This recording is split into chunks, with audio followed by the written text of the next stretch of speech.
So we're going to go and fish ledges? Mm-hmm. All right. I've always heard so much about Guntersville ledges. Tennessee River, the whole Tennessee River chain, or any of the river chains, these impoundments, whether it's noticeable to you or not, they all have current. Because we make power, here in the country. Obviously, that's what the reservoirs are built for, that and flood control. And so current positions fish, because bass are opportunistic feeders, and they'll find an area. And so what you want to do is expand your mapping. We'll talk about that today, so that you're always aware of the direction of the current. And even if it's minimal, wherever the current hits that edge, or we call it ledge fishing, then those fish will get around cover there, and they let the bait come to them. So that's what it's all about. It's just all about fishing current places. And they need a place to smash those fish up against. Yep. Like an edge of a break or something like that. Well, and they need a place where it comes out of open water, where those big schools, wherever they hit the bank, because they'll disperse. Yeah. Wherever they hit the edge. Yeah. And they just let the food come to them. They're lazy feeders. That sounds good.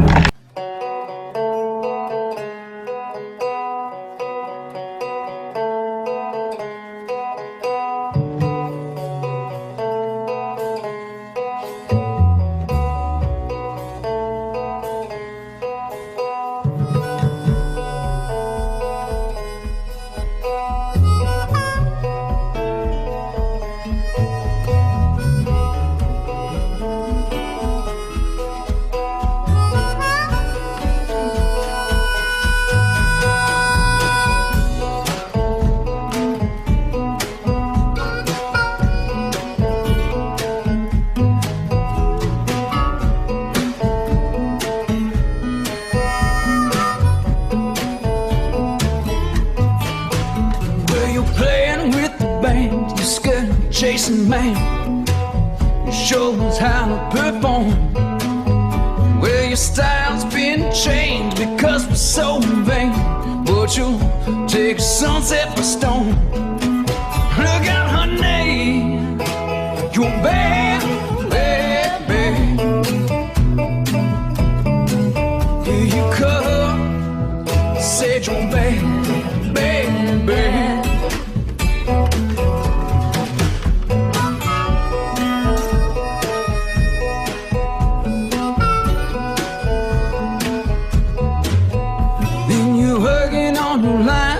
Sing for a time, you're the hottest ticket in town. Well, you show us new moves, cause baby, you're smooth, you're above us. Well, get those life vests zipped and clipped, strap down those rods, and stow away those tackle bags, because we are going fishing. Hello, everybody. Welcome to the Bass Tour Anglers Podcast. I hope this episode finds you with 5 for 25 in your live well. I'm your host, Keith Nicewonger, and in this episode, I get a lesson on current and bass positioning by the legend himself, Boyd Duckett. But first, if you like the content we produce in this channel, please hit the subscribe button.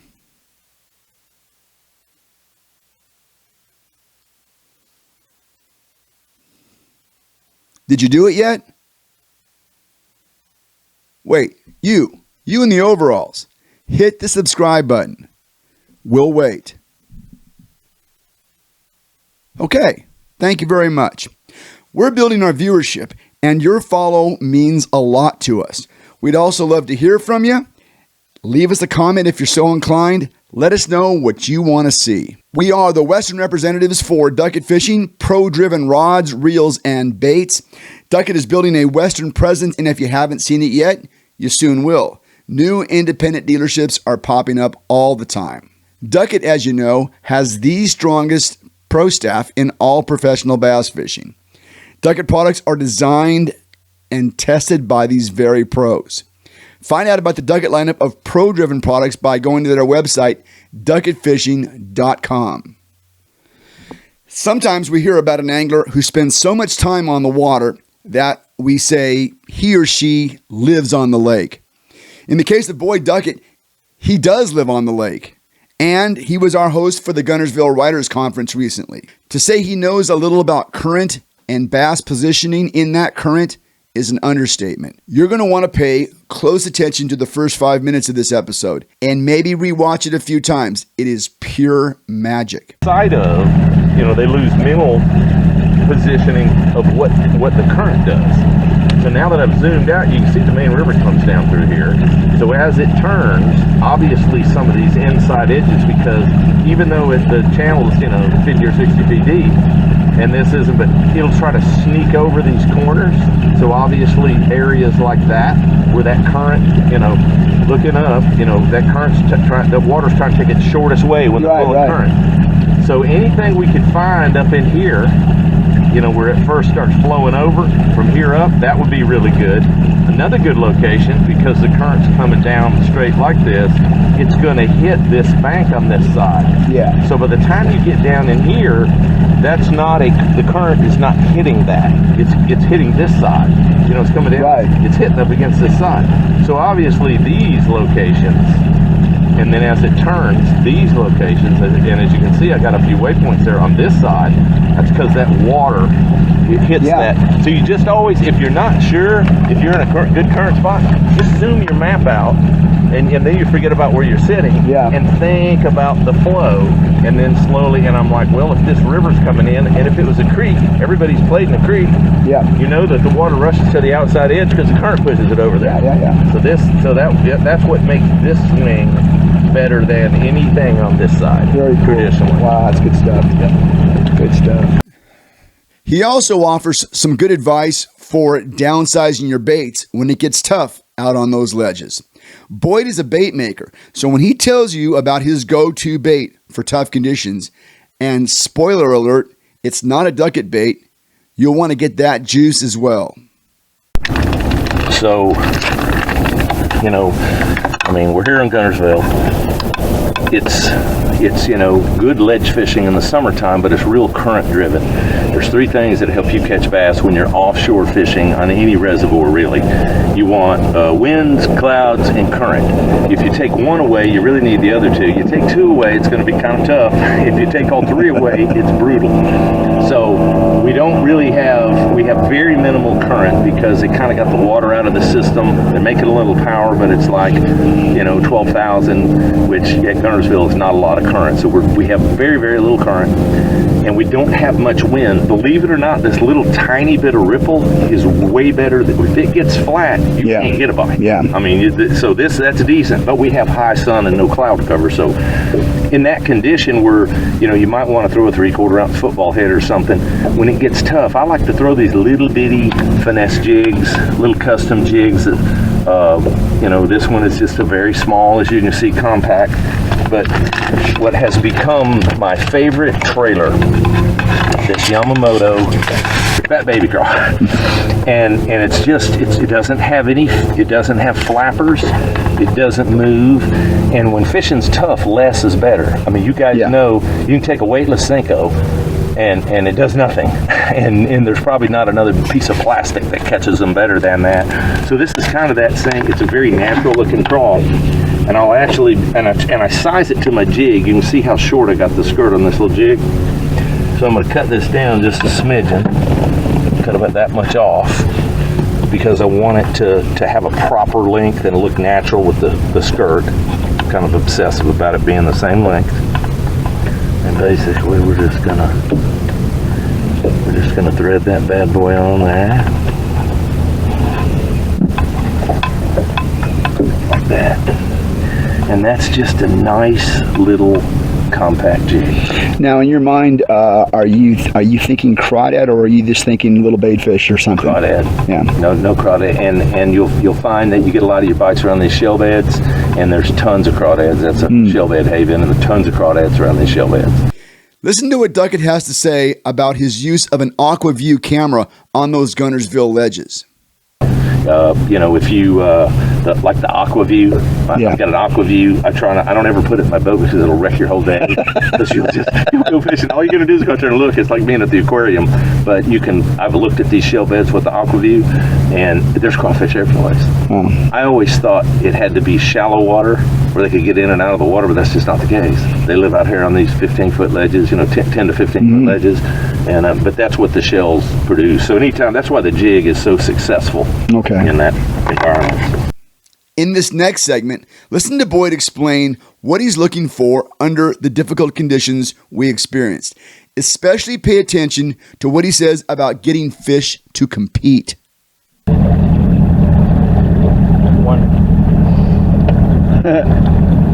one loner that stuck it out. Well, when you see just one there's oftentimes, I mean, because there's a cone, right? Mm-hmm. But your experience out here, you want to see a lot of them in that cone.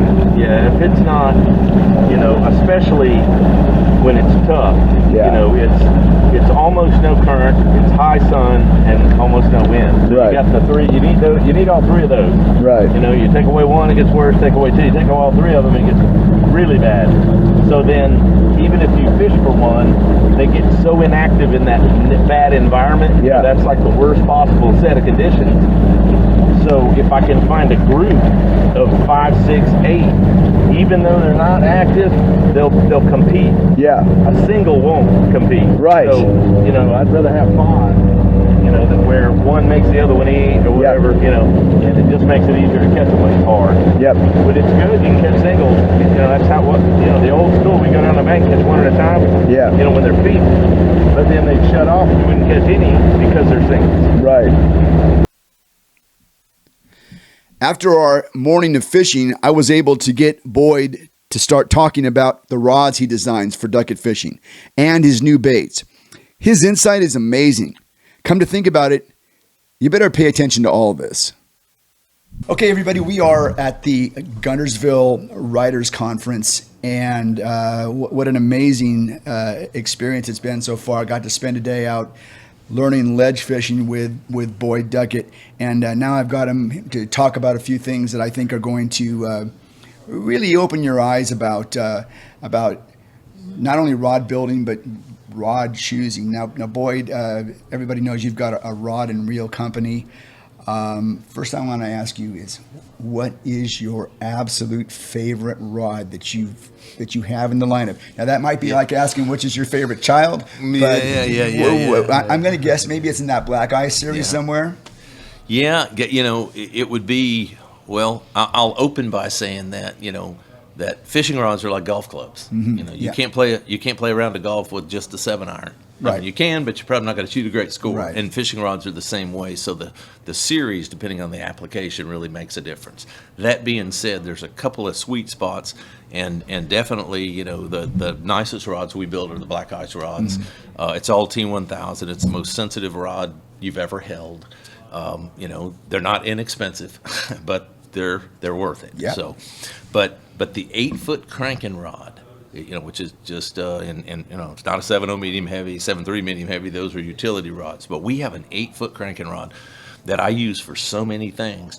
It's wonderful for throwing a big plug, 12 to 16 foot running deep diving crankbaits, like our BD15. But I also throw my swim baits on it. I have really gotten, if it's less than a half ounce, 3/8 half ounce head, that size, 4 and 5 inch swim baits, it'll throw it a mile. And I like that soft rod when I one thing, it helps me throw the lighter swim baits a long way. But so I just use it for a lot of things, and that's probably my favorite. I love it when that one's in my hand. And what's the model number on that? It's the Black Ice. It's a Black Ice 8-foot cranking. Yeah. And so that would be a medium, probably medium moderate tip. Yeah, it'll say cranking. Okay. It'll say 8-foot CC, which is our cranking series. Okay. So, and in a cranking rod, we do have light, medium, or stiff, but it's way light. That whole series is way lighter than a normal rod that would be a medium or a medium heavy. So medium heavy cranking is still a really light rod, fully parabolic. You just want the advantage of the soft rod to keep fish from coming off the trouble baits. I've got an interesting story about the Black Ice rods. I have some really hard-nosed shops in my neighborhood that just think that they know everything, and I brought the rod into the guy, and I showed it to him, and he brought out his scale. He had a postal scale that he weighs his rods on, and he grabbed let's say one of the competitor's rods that he thought was the best one, and he put it on there and weighed it out, and and then he took the Black Ice rod and laid it on there, and it's like, there's no difference. Yeah. He's like, whoa. Yeah. Okay, what do you think? And it's like, it really is, that Black Ice is a Cadillac of fishing rods, and for the angler that is really it matters to. The difference is there. The difference is there for sure. Now, one of the things that I have always liked about Duckett is the Pro Series rods, because all my heroes have their names on those Pro Series rods. Can you take us through the process of how a new rod comes into that lineup? Sure. So in the Pro Series, it's just that. Those are the ones designed, by our pro staff. Most of them reflect a technique or a specialty that pro, most of the guys have 2 or 3 rods in that lineup, and it's what they do. It's what they're best at. And so obviously, they have a reason for designing a rod where it maximizes that technique. So that's the process, and the individual's name, is on each one of them. So what we do, we'll take, either the existing pro staff, or if we had new pro staff, one of our tour pros come on, then that's the process. It's, hey, what technique here are you most familiar with? What do you have? What can you help us create that the consumer could take advantage of your knowledge of what's the perfect rod for this, situation? And we just try to do that. So we go through the build process, tons of samples, tons of conversation with the pro, and create that. Similar to, same thing with the Jacob Wheeler series. Jacob is a phenomenal angler. He's very technique specific, and he knows exactly what he wants. He feels like, and I'm not going to disagree with him because they work really well for him. Okay, so but he really is specific about, if you're throwing a drop shot, what's it supposed to feel like? How can a rod give him an advantage in a tournament situation? So we just follow that advice, create the rod, make sure that their weight and balance is correct and structurally sound, but we let the pros really guide us through that. And so, that, what I like about that also is that now, as a consumer, if I want a crankbait rod, for example, but I don't want an 8-foot crankbait rod, I can take a look at, for example, that Chris Lane, I think it's a 7.4 or something like that. Cranking. And I know that it's going to be what I need because he's got his name on it, and he's developed it. That's a very solid thing. Now, when it comes to if you were going to add a rod yourself to that line, because there's no Boyd Ducketts in that Pro Series rod. I guess maybe because all the rods are Boyd Ducketts when you look at it. But what would you add or to that lineup? Would it be the 8-foot rod? It's a pretty complete lineup, and it covers most everything, I guess. And we've got a 710. Cranking on the Timmy Horton side. Right. So we've got kind of that long crankbait rod, not the 8-footer, but it's a pretty complete set. It wouldn't bother me to fish with the whole set. I could tournament fish at a high level with that series. I think that would be that's a great comment. A person could tournament fish with that because it's all there. Now, I got to see some stuff inside the garage today that I was very interested in, and I'm wondering if this is going to be something that we're going to begin seeing more of, and that's the telescoping rods, because long rods are expensive to ship, and I noticed you were playing around with a couple of rods that were telescoping, and is that something that we're going to be seeing in the future? Absolutely, and I think you're certainly going to see it from us. You're going to see it from us on everything over 7.6. Okay. And the reason is because of the shipping surcharge above that number. UPS has $105 surcharge, and so we sell a lot of rods direct online, ducketfishing.com. That way we can cover all our bases. We have lots of wonderful retailers nationwide, but everybody's not beside one. So. And for someone to have to pay $100 extra, the math doesn't work, and so we really had to respond to that. I figured most of the manufacturers will do something like that. So I actually, because I was working on some longer rods, I had already perfected the telescoping rod in such a way so that it doesn't have any impedance on the rod, which basically is to take the same mandrel when we wind a rod with the pre-preg material and cook it to build a fishing rod. Using the same mandrel, I do a longer piece, and then I do the full rod, and I overlap that by about 7 or 8 inches. Then when I make and I cut both of them with that extra, you simply slide the longer, thinner blank through the base, and it's a perfect fit, 5 or 6 inches. It can't wobble because the ID is exactly the same. You can't miss it because you're going to pull to it's completely tight, perfectly flush. It has no effect on it. So I'd already figured that out because we are playing with some 9 and 10 foot rods for big crankbaits and Alabama rig and that kind of stuff. There we go. You heard it. You heard it here first. Yeah, that's right. So that's what developed it, and then thank goodness, because as these shipping surcharges got big, it found us a way to not have to charge the consumer a ridiculous price to, So just standard shipping now, $25-26. And you can get any rod we have. This is another thing. At this conference, I've been able to go, behind the scenes, I guess is what we would say. I've been in the garage and I've seen the things and we were talking to a couple of ledge guys this morning, and everyone's throwing 8, 9. You mentioned a 10-foot rod, and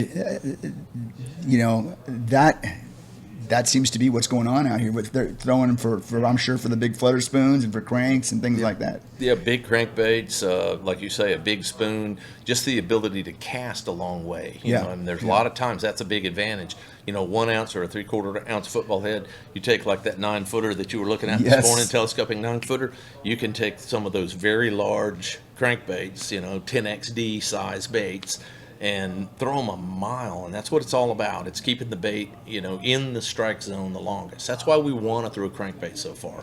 You lose, arguably you lose probably the first 25% of a cast, and you lose the last 25%. So 50% of your cast is wasted cranking. So if you can expand your length, you're simply expanding the time you're in the strike zone. Absolutely. You multiply that by the number of casts you have, and you're going to catch more fish at the end of the day. That's a gold nugget right there. That's for sure. Wow, good stuff. Now, the next thing, we've got some baits laid out here. Duckett has, you've always had baits, but there are some really new, exciting things that are coming out. Why don't you grab a few of those and hold them up and let's talk about them? Absolutely. So we did a complete revamp. I had another bait line in a partnership with another manufacturer. We just wanted to take everything in-house. Everything is under the Duckett Fishing umbrella, and these are baits that we have all, worked on, personally designed, with the pro staff, internally, and they're tournament baits. Yeah. Okay, they're tournament-ready baits. We don't make anything that doesn't have. We use katana hooks. I would argue that's the, especially on the trebles, that's the sharpest, highest quality hook I can find. I've stuck a few of those in myself. Yeah, I can agree with that. Yep, they work. Quality split rings, super finishes. I mean, you don't have to work on them. You don't have to tinker. You don't ever have to change hooks. We have the best of everything on the bait. So that's number one. And then we've tried to create some really neat stuff. This is the 110 Super Sound, and there's the microphone. Yeah. This is arguably the loudest walking topwater bait because there's a lot of topwater baits out there. There's a lot of them that I like, but they're traditionally fairly quiet. Mm-hmm. And there are times when the water's hot, you're really trying to draw fish up, and that loud sound makes all the difference in the world. So excited about that. I wanted to pull one more thing. One of the things that always gets my attention on this is the 3 sets of treble hooks. Mm-hmm. That I think, especially that one in the middle, just seems like you got to have it there. There are other walking topwater baits that have them in the front and have them in the back, but there's that middle area, and maybe it's just me. I tend to miss fish sometimes. More hooks are better. More hooks are better. If you more hooks are better. Yeah, if you can put them on. I always try to put 3s in everything we do on topwater if it'll fit and not impede the action. Right. This bait swims so easily you can pull off the 3 hook. I've swam that one in my pool at home, and it's real easy to walk. This is the BD Water Slash. This is a series of spinner baits. Both in double Colorado blades, willow leaf blades, different color combinations. They're available in 3/8 and half. And what this is a catch fish everywhere limit spinnerbait. Yeah.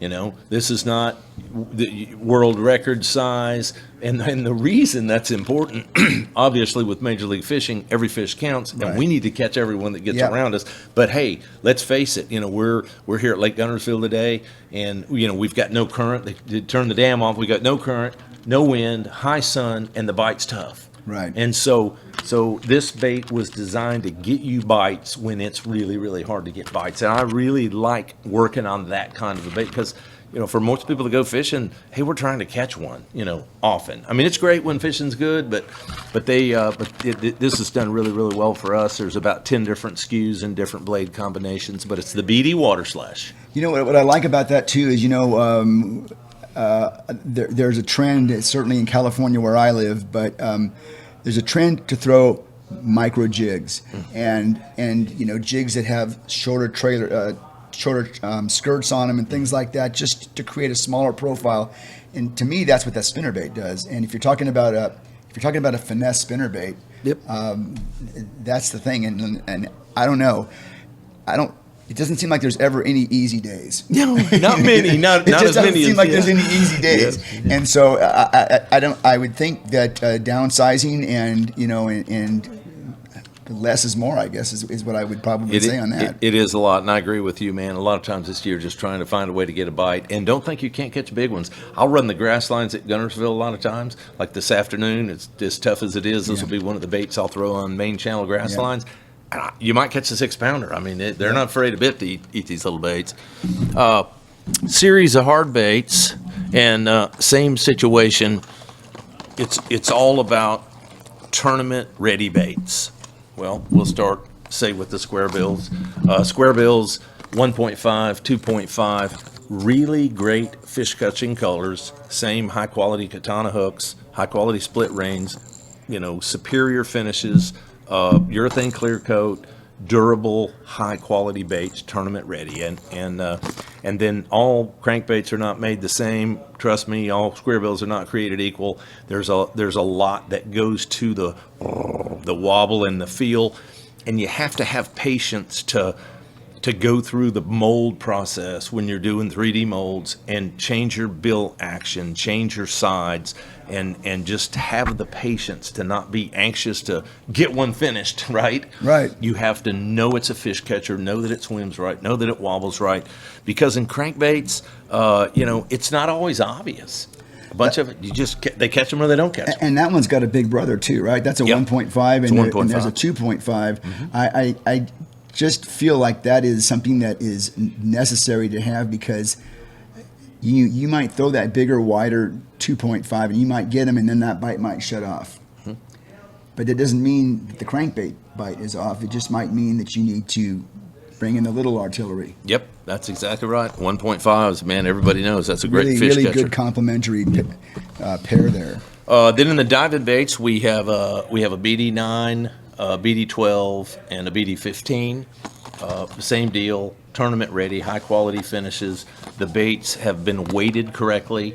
You know, they have weighting to help you cast, keep them straight, and then, you know, just continue to work on them until they have a good pull, a good wobble, give off a good vibration, and they're fish catchers. So 9, 12, and 15. And then kind of my favorite is this little BD6. This goes back to like the water slash spinnerbait. This is a fish catching fool. Yeah. You know, just when you need to get bites and you're not really sure what to do, you can tie this bait. It's a BD6 by size. It'll really run 8 or 9 feet on 10-pound line. and just, you know, it's a small diminutive size. It's just got a really good wobble, nice tight wobble, and fish catcher. Yeah. You know, put fish in the boat, man. Good stuff. So everybody knows that one. Yeah, that might be important to you. Yeah, that huh? might be important to me. So I got to tell you this story because it's funny. So as we went through and we've developed all these baits and hard baits, you know, the Bill Lewis rattle trap, there's no secret. You know, it's what I've used throughout my career. You know, I won the classic basically on a, you know, that was, you know, 1-2 punch. That and a chigger crawl was what put it together for me. I've been through tons of lipless. I feel like the Bill Lewis rattle trap is the one that gets the most bites. It's designed the best. So as I get in the bait business, I got to have a lipless. So I call Wes at Rattle Trap, and I'm like, man, I really don't want to compete with the Rattle Trap, but my retailers are all telling me I've got to have a lipless. Will you build me one? And he's like, that was going to be my first suggestion, because I don't want you to build one. I want to do it for you. So, but I said, I don't want a Rattle Trap. I want my trap. I want a BD trap. Different. I want a new sound. I love the shape. But where a standard Rattle Trap is, say, 24 shot, 24 BDs, Yeah. this is 8. It's a lower, kind of more like a one knocker low sound. Wow. But with 8. So it's still, it's still a rattle, but a completely different sound. Same deal, high quality katana hooks, tournament ready bait, and this has really done well for us. It's hey, it's fresh and new, and the sound is different than anything else out there. And we're kind of catching a ton of fish on these. This one's the 46R, which is kind of my favorite color. So that's a good point you bring up, because to the person that says, "Oh, that's just a Rattle Trap," it's not. No, we're nothing like anything Bill Lewis manufactures. Different sound. Yep, exclusive, manufactured by Rattle Trap, exclusively for Duckett fishing. And but so you'll have to buy the BD trap to get this bait. But new sound, and it catches them. Got a nice line of poppers, a BD 60 and a BD 80. This is the little 60. Same situation. I kind of went through all of the high quality poppers. I tried to pick a size and a shape. I like slick sides. I don't like any texture on crankbaits or poppers. Very few baits. I think that the paint job looks a lot better and it lasts a lot longer, but I just catch more fish, on that slick sided. So spent some time on these 2 poppers. Excellent fish catchers. Jerk and baits. again, those come in 2 complementary sizes. There's a larger size, that's the 8, right? Yep. And that 8 displaces a lot of water. It's a big, bulky bait, but if that bite turns off or if it's not happening, that's almost a finesse popper. It is. I mean, that's what it looks like to me. BD 60, and that's a really good point, because topwater bites are different. These anglers that are really good topwater anglers, Jacob Wheeler, as you can see, because he's on television all the time because he's always leading. But so we get to see a lot of it. But I fish with him a good bit. He loves to throw topwaters, but he'll put, when it's a topwater bite, I mean, he's got 6 or 8 different sizes and different sounds, and it's amazing. You kind of get hung in that BD 80, that bigger one's kind of my favorite. I can cover water with it and all that. But, if you get a short strike or no strike, especially a short strike, that's a really good telltale that the bass are interested and active, but they don't want what you're throwing. Right. And so you got to change them out. But a lot of times that little popper is the deal, and for big fish. So on your topwaters, with walking bait, poppers, whatever your topwater choices all are, don't be afraid to have them out there and change it up. And if one misses it, it's not by accident. Hey, they're good eaters. Bass know how that's what they do for a living. Is eat. So if they miss it, it's generally not by accident. So have the time to change colors, sizes, and all those things. Worked really hard on a couple of jerk baits. BD 115 and a BD 110. They're very different. This is the 115. This is probably more my favorite. It's got a weight transfer system in it. It stays really straight. You can throw it a mile. 115 centimeter. But I really narrowed the back of this bait to let it have a really good kick. And then I spent tons of time, because you got to realize your split rings, your hooks, even your snap ring, all changes the flotation. When you have a neutral buoyant bait. Oh yeah, absolutely. It is so critical. Water temperature changes. And it does, all of it. So to me, I don't like one that rises ever. So I would tolerate neutral or slightly sinking.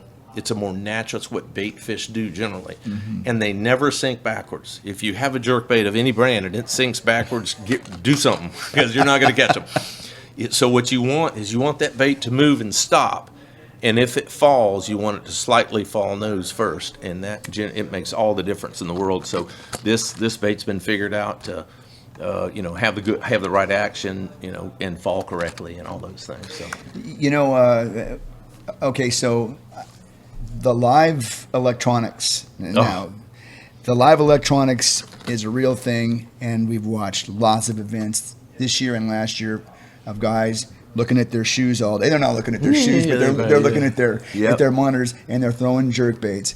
And my mind, having looked at some live scopes, being able to see that bait in the water and being able to see it near the fish, whether they bite it or not, gets me very excited. Yeah. And how well does that bait show up on a live scope? This bait shows it pretty well. The larger profile jerk baits will show you a pretty decent return, and you don't have to. You have to see the bait often enough to know where it is. You don't have to see it the whole time. Yeah.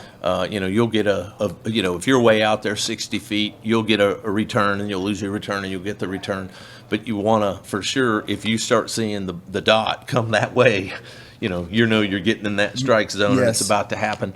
What's really cool about that, the active target, when I've got it on, it's taught us that in the old days, we'd go get our cadence and we go down through their jerk, and you couldn't visualize a fish, and you didn't feel like you were going to get a bite every time. Right. And you watch the best pros in the world, and this will tell you, they don't do it either. They don't fish a jerk bait like they're about to catch one all the time. But active target, forward facing, has taught us. You watch the guys; they're like, "There's one on it." Yeah. Boom, boom, boom, boom, boom. And all of a sudden, magic twitches, stuff erratic. We're working at the best we've ever worked at, trying to get that bite. The old guys used to call it soaking it. They would throw the jerk bait out, and they would pull it down, and they would just let it sit there. Wait. And most people, or a lot of people, don't have the nerve to not move that bait. Yeah. But there's a tree or a bush, flooded bush there, and you pull it down and you stop it. If you can make visual contact, then I guess maybe you can do it. But if you can't make visual contact, it's very hard to do. It's hard to do. But with a live scope, you guys are doing that now, and I've seen Lee Livesey win a couple of tournaments at Lake Fork doing that.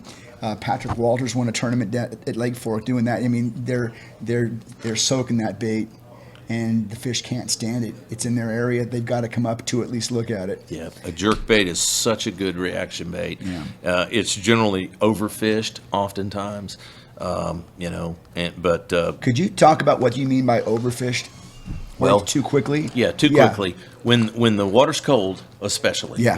Now water warms up, you can work it pretty hard. Right. In fact, if you watch KVD, which is could be arguably the best jerkbait fisherman of all time, when water gets warm, he's moving it. Right. But they're not afraid. But when the water's cold, a lot of guys overfish it. You got to have patience to let it sit. Even if that dot gets right behind it, and you're looking at it on forward facing. Just patience. I mean, I've had a lot of them strike the bait waiting to jerk on the pause. You're just waiting, and it goes dunk, and he's got it. Yep. And if when they nose up on, and that little bitty twitch might be the one that kicks it, but don't be afraid to slow down, and just like you say, soak the bait. Is what we said in the old days. That's right. Yeah, little twitches, slow movements, you'll catch a lot more fish. Yeah, it's amazing how that works. Let's see what else we've got. This is not new. This was new in 21. This is the BD shad. We make it in a 6-inch, a 5-inch, and a 4-inch. This is the 5-inch. It's a jointed swim bait. This actually last year, most of the year was our number one selling bait by volume, even at $29. And it catches them, man. Guys really, really enjoy fishing. They just throw it out, wind it back. It's a jointed swim bait, hard jointed swim bait. The 6-inch is my favorite. I live here on Lake Guntersville, so if I'm going to throw it, I'm generally throwing a big one. Trying to get a big bite. I saw a bass chasing something like that this morning. Exactly. Yeah, and that's what you want. That's what you want to be throwing at them. Yeah, about that size. Yeah. So awesome swim bait here. We get lots and lots of bites on that. And then probably in our swim baits, we have a hollow belly design swim bait. It's called BD swim bait. But what's more new and unique is this subtle tail. And this is a really special swim bait. And I don't have one loose there, but basically the back of this swim bait, it's narrow, slightly ribbed, not heavily ribbed, but has a long, very thin piece of material so that the tail barely moves. This is one of those lesser is better situations. And you get a little tiny kick, but it's not much of a kick. It looks fairly insignificant when you swim it by the boat. You probably won't like it until you get it out there around the fish. And they eat this thing. This is our number one selling bait, and orders just keep multiplying because people are catching fish everywhere on this. This is the 3.8 subtle tail. We also make a 4.5, and I throw the 4.5 a lot, but if I can't get bit, it's either the water slash, the BD6, or subtle tail. Got it on most all the time. Good stuff. Yeah, good stuff. Yeah. Boyd, I want to thank you for your hospitality, of course, and also for doing this interview and for taking me fishing this morning. Absolutely. Had a great time. Yep. Wish fishing could have been a smidgen better, but how many of us say that every time? Well, I say it every time. Yeah, that's right, yeah. I love to listen to the insight pro bass anglers offer when they talk about products they have designed to make their fishing better. They often reach levels that I can only imagine, and it's fascinating to hear them talk about it. When Boyd Duckett talks about fishing rods and baits, the gold nuggets just keep on coming. I really hope that you've enjoyed this episode. I think it's one you're probably going to want to come back and listen to again and again because there was so much good stuff that came out of my discussion with Boyd Duckett. Well, folks, that's going to do it for this episode. Until next time, keep both hands on the wheels. Be safe out there, and we'll talk to you again real soon.